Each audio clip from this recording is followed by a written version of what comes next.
আসসালামু আলাইকুম গাইস, আবার নিয়ে আসলাম আপনাদের মাঝে নতুন এক ভিডিও। এটা হচ্ছে আজকে চিংড়ি মাছ, লাউ শাক ও আলু। খুব সুন্দর একটি রেসিপি, এটা গ্রামের মানুষ খুবই পছন্দ করে।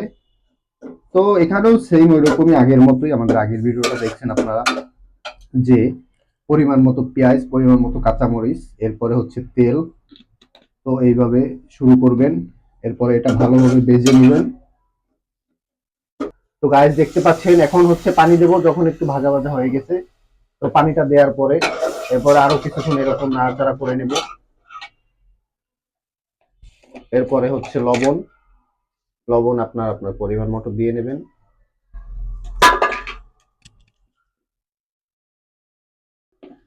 এরপরে হচ্ছে হলুদ। শাকে একটু হলুদ দরকার হয় বেশি, তাই আমরা 1 চামচ ফুল এবং হাফ চামচ দিয়ে দিলাম। গুঁড়া মরিচ, শাকে গুঁড়া মরিচটা একটু কমই দেয়, তো আমরা 1 চামচ দিলাম। তো দেখছেন এখন এটাকে ভালোভাবে মেখে নিচ্ছি, ভালোভাবে নাড়িয়ে এরকম একদম শুকনো শুকনো করতে হবে। দেখতে পাচ্ছেন এখন আমরা আলু দিয়ে দিলাম। আলু দিয়ে আমরা কষিয়ে নেব সুন্দর ভালোভাবে।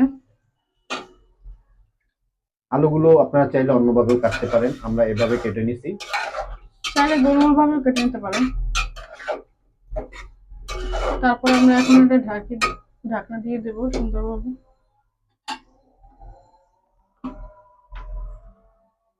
তো দেখতে পাচ্ছেন যে আমরা আলুটা ভালোভাবে কষিয়ে নেওয়া হলো। এখন আমরা এটার ভিতরে শাক দেব। ও ভুল হয়েছে, শাক দেওয়ার আগে আমরা একটু কিছু পরিমাণ মতো একটু পানি দেব, কারণ হচ্ছে পানি তো দরকার। তো এখন আমরা পরিমাণ মতো পানি দিচ্ছি।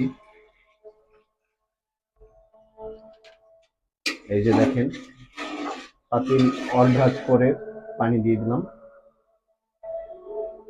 কেউ চাইলে পানিটা ফুটানোর পরও শাকটা দিয়ে দিতে পারে, কিন্তু আমি ফুটানোর আগে দিব। আর ফুটানোর পরেও দেওয়া যায়, যে যেরকম খায় সেরকমই।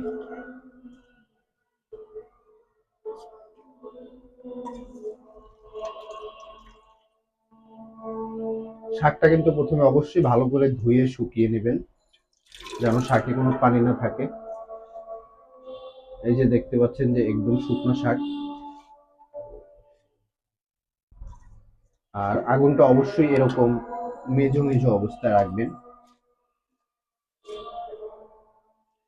তো কিছুক্ষণ শাকটা নেড়ে চেড়ে এরকম পরিমাণ করে রাখবেন। এখন ঢাকনা দিয়ে